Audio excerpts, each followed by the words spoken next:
Yeah, it's pretty much over. I mean, unless I get super lucky and all my damage goes on Giratina, but... Oh, dude! No way! Some say that Pokemon Pocket is the most luck-based card game of all time. I mean, to win here, I would need to hit both of these Pokemon exactly right.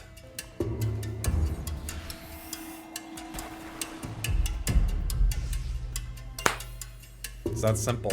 Every time I play or stream this game, I am reminded by people in the chat that this game is purely luck-based and there's no skill involved. Now, I recognize that not everyone thinks there's absolutely no skill involved in this game, but there are enough people who think that this game is pure luck. So what's the truth? Is Pokemon Pocket all luck? How much luck is really involved in this game? Let's get into it.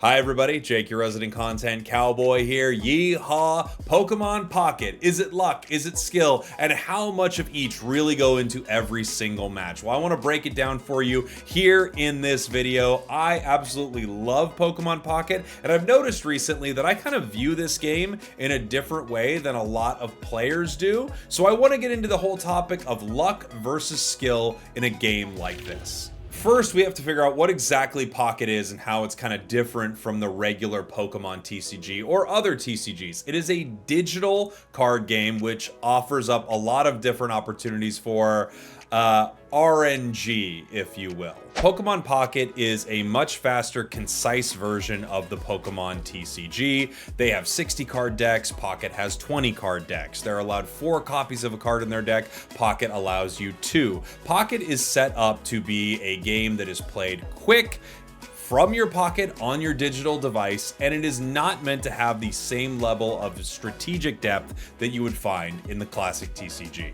In the paper TCG, they have energy that you put into your deck. In Pocket, you have energy that is generated every turn with no need to fill your deck with it.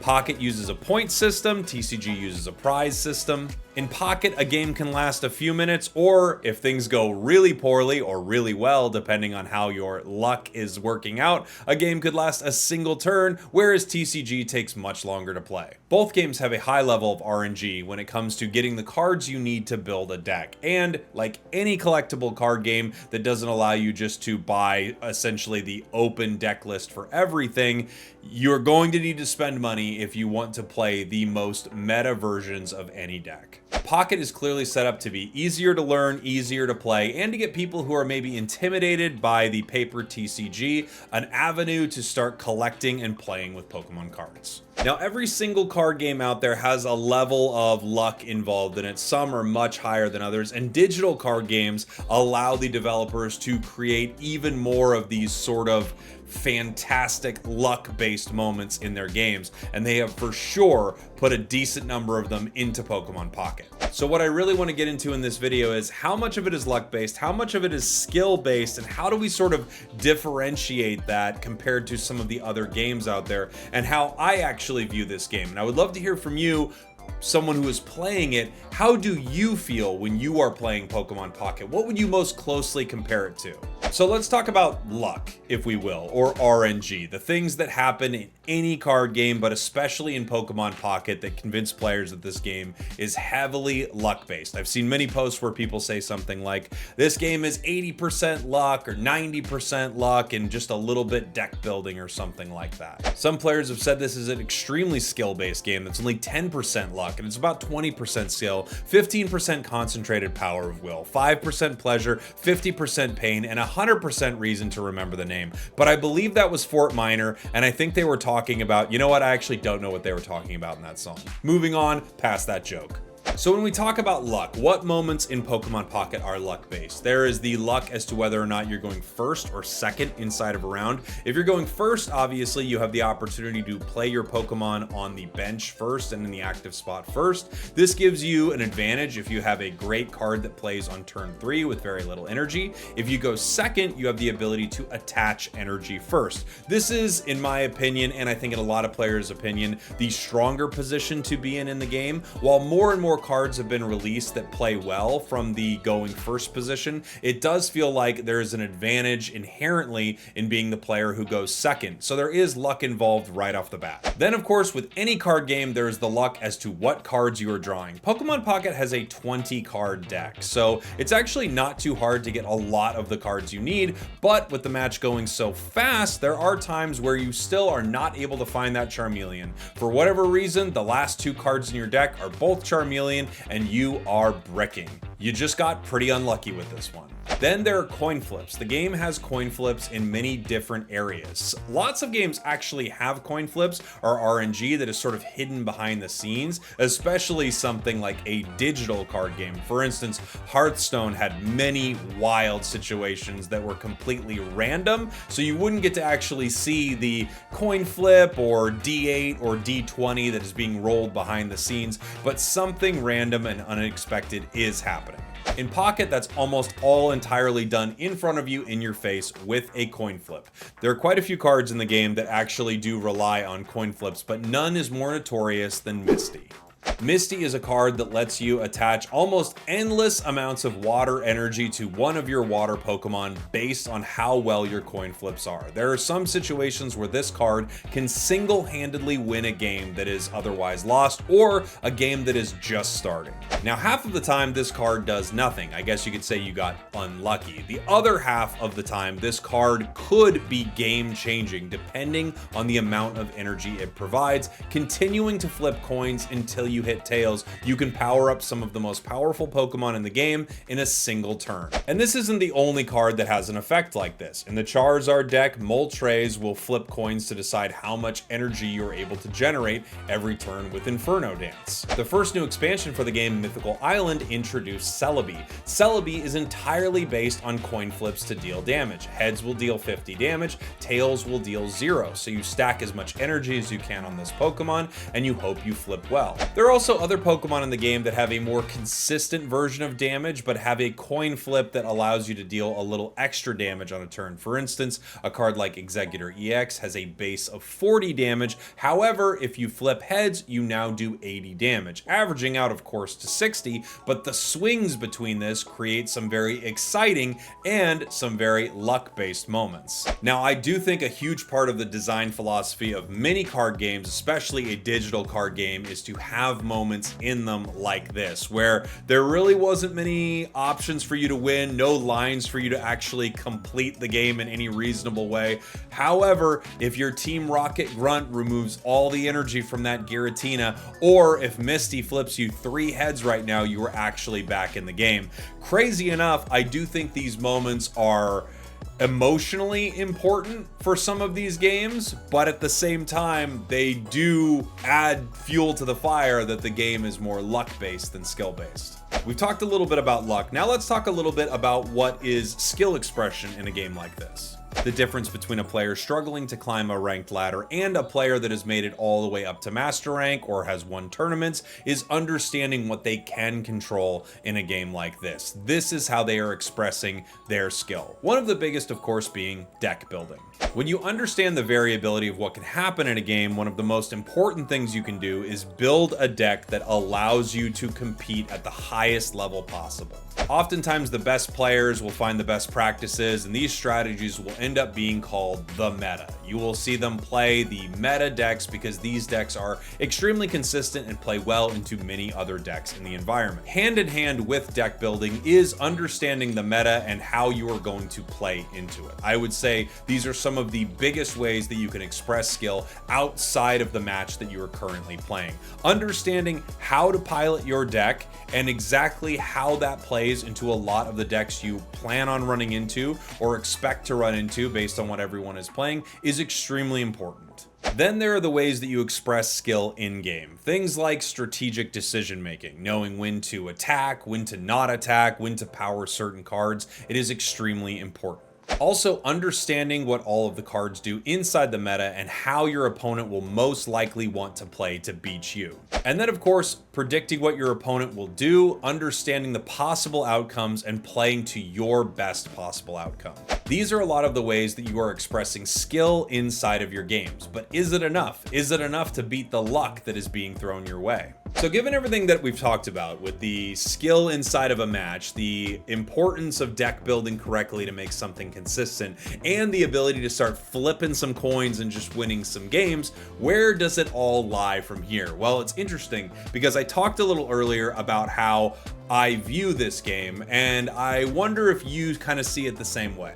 You see, when I was just a wee lad of 17 years old, I was growing up in Las Vegas, Nevada, a town known for Pokemon Pocket. No, a town known for gambling, of course. And at the time, poker was massive. It was everywhere. It was on TV. The World Series of Poker was a huge thing, and I wanted to be a professional poker player. So I started playing Texas Hold'em. Limit, no limit, a little bit of some other card games, but mainly Texas Hold'em because it was extremely popular. Everyone could figure out how to play. To be honest, Texas Hold'em is the Pokemon Pocket of poker. I'm not even kidding. Texas Hold'em is pretty simple if you haven't seen it. Every player around a table, usually to a max of 10, gets dealt 2 cards. Those 2 cards are your cards, your whole cards that no one else has access to. And then in front of you, a flop, turn, and river are placed, which are 3 cards, an additional single card, and an additional single card. You will then make the best 5-card hand possible with a combination of the cards that are on the board that everyone can use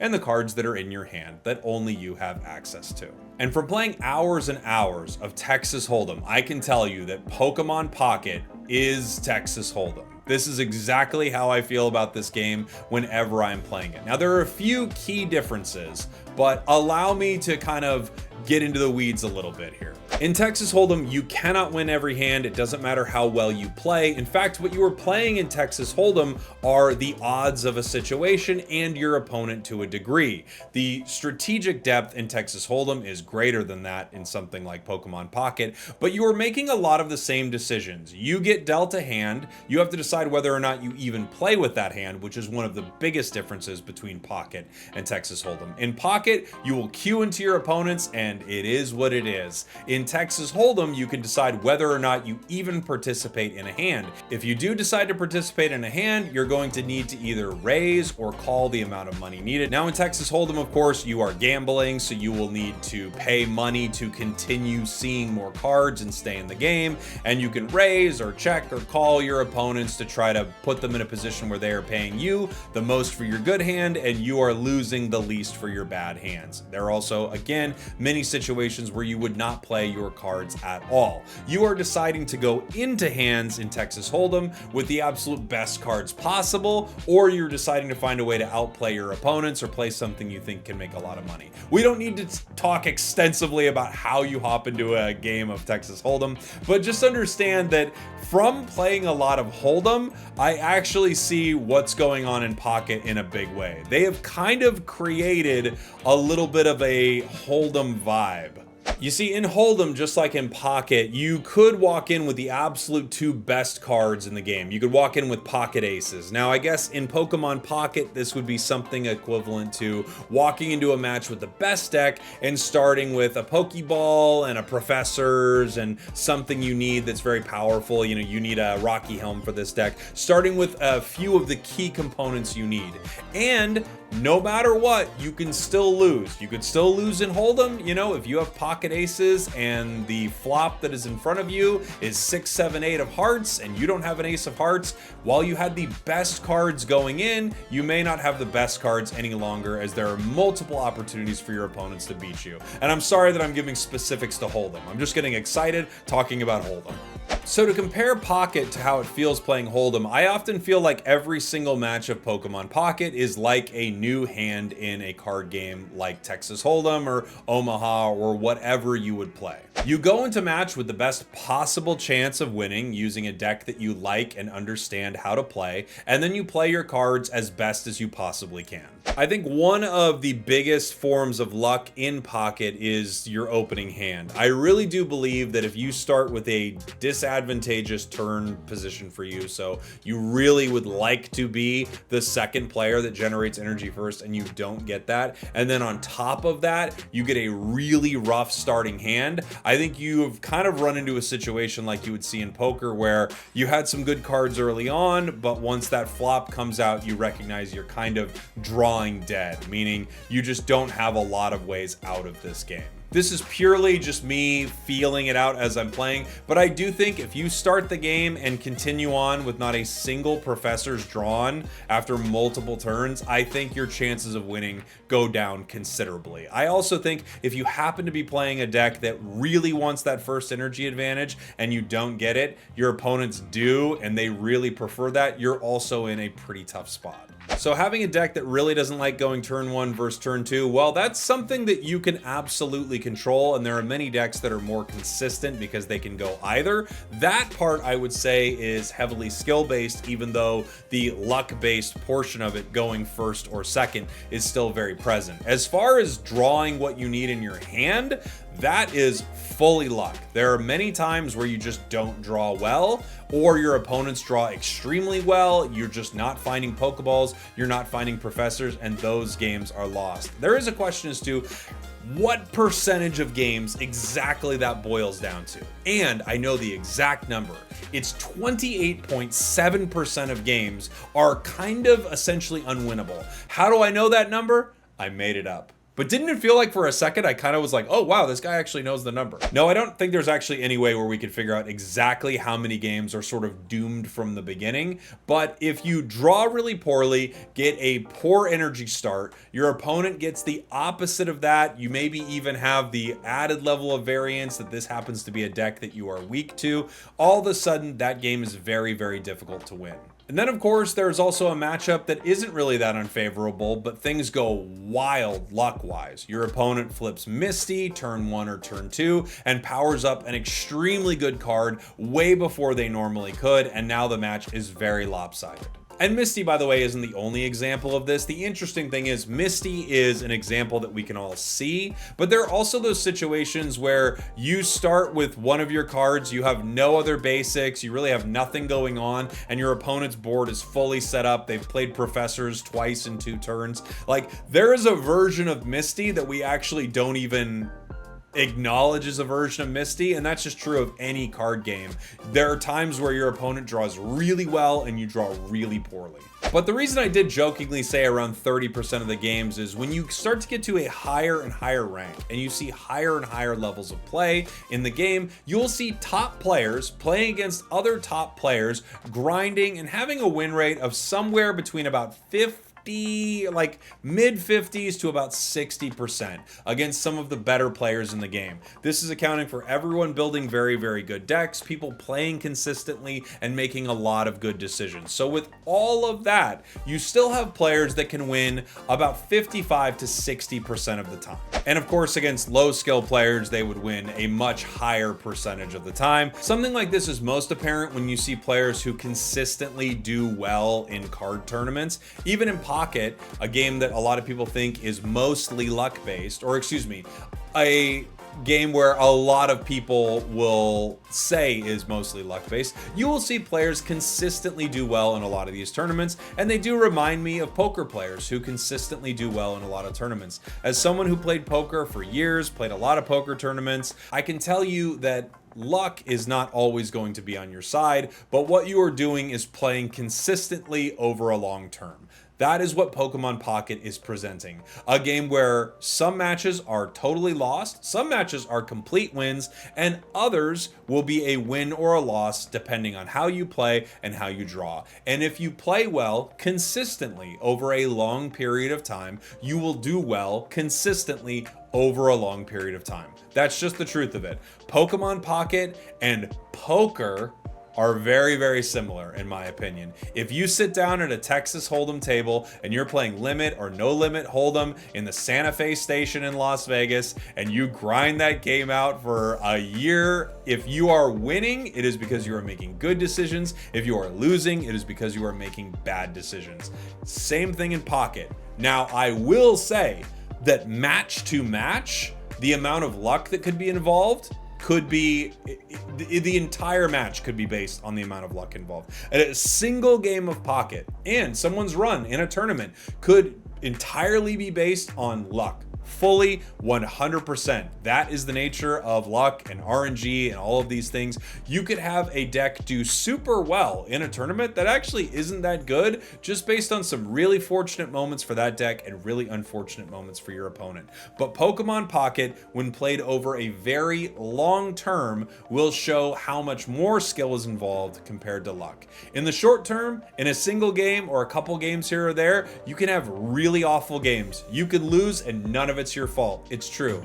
It's not your fault. And you can win and none of it's your doing. It's true. Not a lot of it could be your doing. I don't want to sit here and try to tell you that Pokemon Pocket is the most skill-based game out there. I don't believe that for a second.